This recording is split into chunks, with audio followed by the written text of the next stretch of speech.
Jadi la takhruqu aswarul aqdar, artinya ketika engkau mengandalkan kekuatan, kemampuan dirimu sendiri, percayalah tidak akan bisa menembus tembok takdir kok. Karena ketentuan seperti itu. Nah, ini kita kembali kepada qada dan qadar. Ada sebagian yang tidak percaya seperti orang-orang Mu'tazilah bahwa Allah tidak menentukan takdir itu. Tetapi realitanya nggak usah pakai dalil lah. Kita realita sangat ilmiah, sangat rasional. Bahwa apa yang terjadi pada diri kita kan by design. Ada desain, ada sutradaranya, ada plotnya, ada sinopsisnya. Ya, bukan hanya perjalanan sehari-hari, sampai rekaman asli pada deoksiribonukleik asid.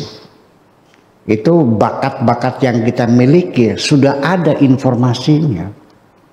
Warna kulit kita sudah ada informasinya. Kecerdasan kita, hobi kita, kepintaran kita, dan semuanya sudah ada. Bentuk hidung, bentuk telinga, warna rambut dan sebagainya, apa keriting, apa lurus, apa rambutnya bule, itu sudah ada. Ya. Dan itu menurun dari orang tua, dari ibu dan bapak. Makanya setelah dites itu ya sudah tidak bisa dibantah lagi bahwa Kisi Winar itu anaknya Mario Teguh. Itu ilmiah bakat kok. Ya. Ya. Ketika kita punya bakat menari, semua orang pengen, tapi nggak bisa. Kenapa kamu bisa? Kan kamu punya bakat. Ada yang kaligrafi. Saya juga pengen nulis halus bisa, tapi nggak bisa. Ya tetap aja jelek tulisannya. Yang seni suara juga sama, itu bakat pemberian Tuhan semuanya. Lalu akan kau ingkari semuanya. Bahwa itu di luar kemampuan kita untuk merubahnya. Ya, kita terbatas dengan dimensi waktu dan tempat. Ya kan begitu. Dan kita tidak dilibatkan oleh Tuhan untuk mengalirkan darah ini. Jantung itu berdegup membuat darah kita mengalir begitu cepat melalui pembuluh-pembuluh darah kita. Kita tidak dilibatkan.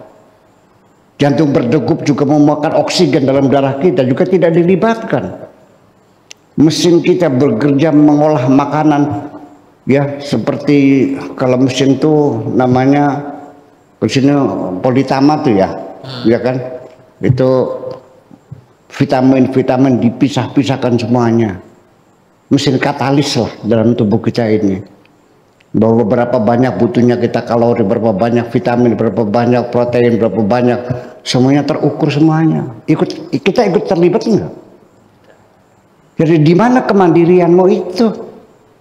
Ini bukan katanya kok, silakan tanya dokter. Betul, paham nggak? Iya kan, dia berdegup sendiri kok, kita tidak melebatkannya. Terus yang jadi masalah apa? Kita lahir juga keinginan siapa? Saya nggak tahu.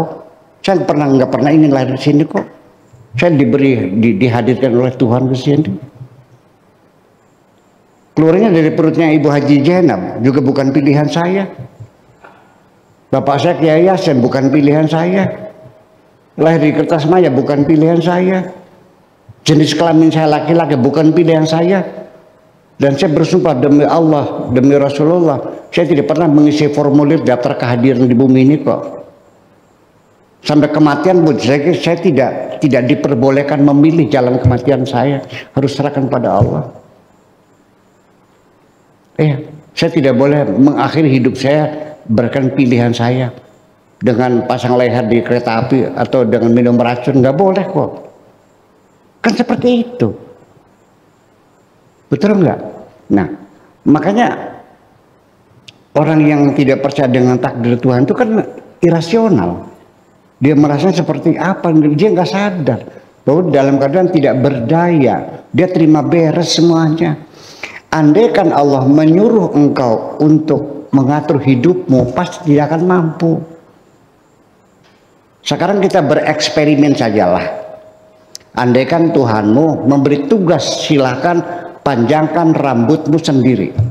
Apa yang terjadi? engkau tidak bisa bekerja apapun. Setiap hari hanya narik-narik rambut aja. Dan juga nggak akan bagus hasilnya. Ada yang panjang, ada yang pendek. Dia tumbuh sendiri kok. Dan pada kepanjangan tertentu akan berhenti sendiri. Alis itu hanya sekian senti, bulu ketek sekian senti. Udah, jangan bawa-bawa ya, terus aja dulu. Ya, ya kan, rambut juga sekian meter panjangnya, semua kan terbatas. Jenggot juga sekian panjangnya, akan berhenti sendiri. Semua terukur dan terakar. Yang ngatur siapa? Kita nggak pernah ngatur kok. Nah, itulah yang jadi persoalan. Jadi artinya memang standar kita adalah la haula wala quwata. Kita tidak punya daya upaya apapun, kita tidak punya kekuatan apapun. Allah yang menentukan. Nah, ini tertuduh orang yang percaya takdir itu dengan fatalisme. Itu juga salah kesimpulan. Allah tidak menyuruh kita fatal, tidak. Allah menyuruh kita bekerja. Allah menyuruh kita belajar, Allah menyuruh kita usaha, kan seperti itu. Lalu yang jadi masalah apa? Allah nyuruh belajar, sudah belajar dong. Tapi nggak pinter-pinter, nggak ada urusan, kamu yang belajar, bukan suruh pinter kok. Usaha disuruh nggak? Usaha sudah, tapi nggak kaya-kaya. Apa salahmu? Kamu sudah berusaha kok. Allah tidak menyuruh kamu kaya kok, menyuruh usaha. Betul nggak? Allah menyuruh kamu menjaga kesehatan, tapi sakit juga, yang ada masalah. Yang penting kamu sudah berhati-hati, memilih makanan yang sehat dan sebagainya. Lihat di kadaluarsanya, hati-hati. Ya sudah, ternyata sakit juga, ya nggak ada masalah.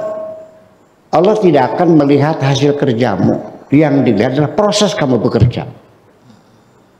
Jadi kalau kamu sudah belajar rajin siang malam, tapi tetap bodoh aja, nggak ada masalah kok, Anda selesai. Karena Allah tidak menyuruh pinter kok. Nah, itulah menjadi persoalannya.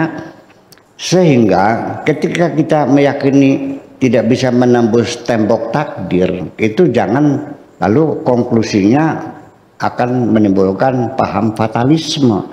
Akhirnya terserah Allah saja, bukan begitu maksudnya. Ya kita bekerja juga. Nah, begini, lalu kita lanjutkan lagi. Ketika orang itu menghadapi kegagalan, kesulitan bertubi-tubi, belum tentu orang itu dibenci Tuhan, malah dia justru kasih Tuhan kok. Kenapa? Karena sering ditegur, sering dinasihati, sering diingatkan supaya kamu benar terus. Kan begitu persoalannya. Jalan tol aja kan mulus jalan tol tuh. Kenapa dikasih benjolan-benjolan? Supaya kita tersadar. Maka bedanya sekolah dengan kehidupan itu beda. Kalau sekolah kita dikasih pelajaran dulu, terakhir kita diuji. Kalau kehidupan kita diuji dulu, dari situ kita dapat pelajaran. Nah, jadi artinya kaya dan miskin bukan penilaian. Bukan tempat penilaian pada keberhasilanmu. Yang dilihat oleh Allah bagaimana kamu berproses. Makanya waqul ya'malu fasyarallahu amalakum wa rasuluhu wal mu'minun. Katakan bekerjalah, nanti Allah akan melihat kerjamu, bukan hasilnya. Begini, terakhir saya mau cerita. Ini kan gagal 3 kali. Banyak sekali karena kegagalan akhirnya semakin parah. Saya mau cerita dulu, atau sering juga, bukan dulu.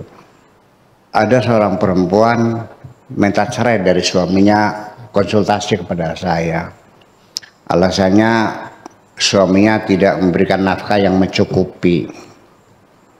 Pakai sakit hatimu, mau goreng oncom, minyaknya nggak ada, ya kan? Mau masak nasi, gasnya habis, suami nggak ada duitnya, nggak tahan, nggak sanggup. Ya, saya tidak bisa memaksa orang bertahan ya, tapi ya paling tidak saya memberikan pemahaman. Anda boleh minta cerai kepada suamimu, kalau suamimu dengan sengaja menelantarkan kamu, dianya leha-leha saja, santai-santai saja, hanya tidur aja, nganggur, nggak mau usaha, pemalas, Anda wajar. Tapi suamimu itu rajin. Saya tahu suami itu rajin banget, berangkat pagi pulang sore. Tapi memang nasibnya nasib melarat, mau apa?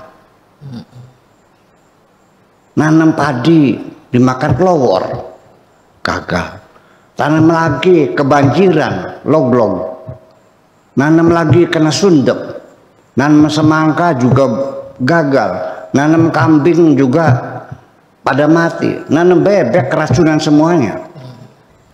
Karena yang punya sawah itu gemes sama bebeknya itu, jadi diracun gitu. Ya mati semuanya. Ya, jadi apa saja gagal. Terus siapa yang mau menyalahkan? Nah, disitulah makanya tawakal itu diperlukan pada detik terakhir apapun hasilnya. Berhasil atau gagal, ada dua kemungkinan. Ketika engkau berhasil, kamu bersyukur. Ketika engkau gagal, kamu bersabar. Ketika kita sudah menerima ini keputusan Tuhan, maka selesai, di hatimu tidak ada penyesalan dan tidak ada kekecewaan. Saya ingin mengatakan orang yang berserah diri betapa bahagianya hidup di dunia ini. Terima kasih. Berserah diri.